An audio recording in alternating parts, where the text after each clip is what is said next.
और इस वक्त राजधानी लखनऊ के हजरतगंज चौराहे पर अंबेडकर प्रतिमा के सामने हम लोग खड़े हैं। हमारे साथ एक शख्स हैं, बहुजन समाज पार्टी के समर्पित कार्यकर्ता। सर, आपका क्या नाम है? आर के सौरभ नाम है मेरा। कहाँ से आए हैं? मैं लखनऊ से ही हूँ।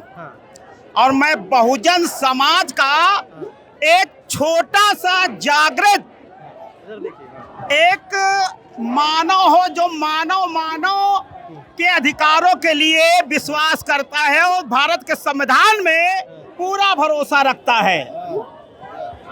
क्योंकि अभी जो फैसला आया है, आपने फैसला दे दिया कि इसमें सब डिवीजन करो, वर्गीकरण करो, जबकि भारत के संविधान को लिखते समय बाबा साहब ने तमाम जातियों को एक किया, सूचीबद्ध किया, schedule tribe, schedule caste and minority. क्यों? कि एक इसलिए किया कि भारत की एकता से बढ़कर कोई भी नहीं है भारत के लिए। लेकिन अब वही पुरानी परंपरा फूट डालो राज करो के तहत न्यायपालिका का काम नहीं है कि आप भारत के लोगों का बंटवारा करो। आपको जबकि कितने मुकदमे की सुनवाई लगभग हमको लगता है 8 या 9 लाख मुकदमे हैं जिनकी सुनवाई विधिवत रूप से नहीं होती। एक पीढ़ी न्यायपालिका में याचिका लगाती, उसकी दूसरी तीसरी पीढ़ी तक न्याय की आस में उसके परिवार दर परिवार मरते खपते चले जा रहे हैं, लेकिन उनको न्याय नहीं मिलता।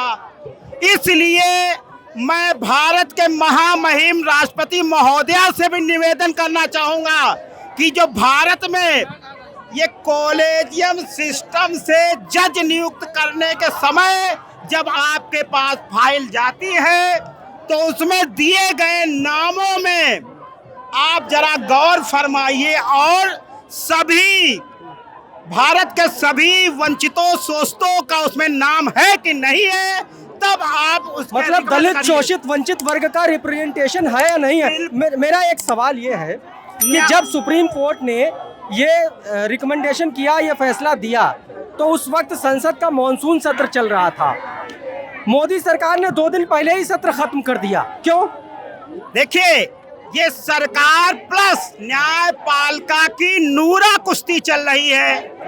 परोक्ष रूप से हमने आपको जो कान में कह दिया वो आपको करना है। जैसे कि भारत में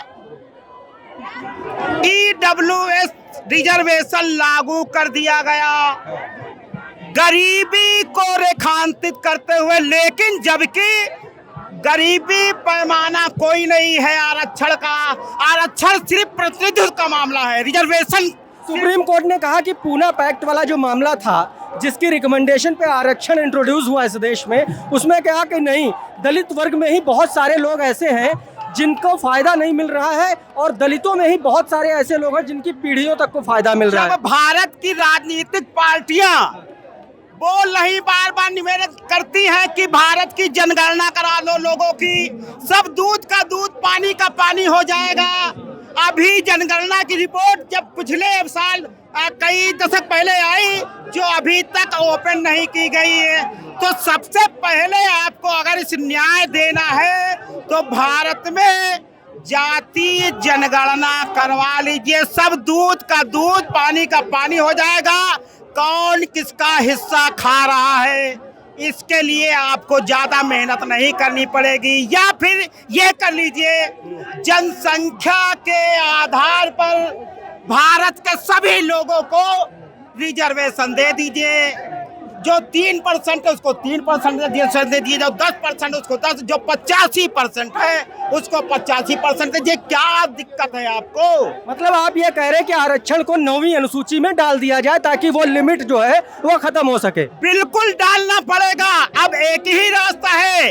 इस समय बहुजन समाज के SC, ST, OBC, माइनॉरिटी सब जागरूक हो चुके हैं और इस जन आक्रोश आंदोलन के माध्यम से हम सब यही मांग करते हैं कि इसको नवी सूची में डालते हुए संविधान से छेड़छाड़ बंद किया जाए। बहुत बहुत शुक्रिया आपका हमसे बातचीत करने के लिए। तो कुल मिलाकर के ये लखनऊ का हजरतगंज चौराहा नीला हो चुका है और इस कदर से यहाँ पर प्रोटेस्ट चल रहा है साथियों।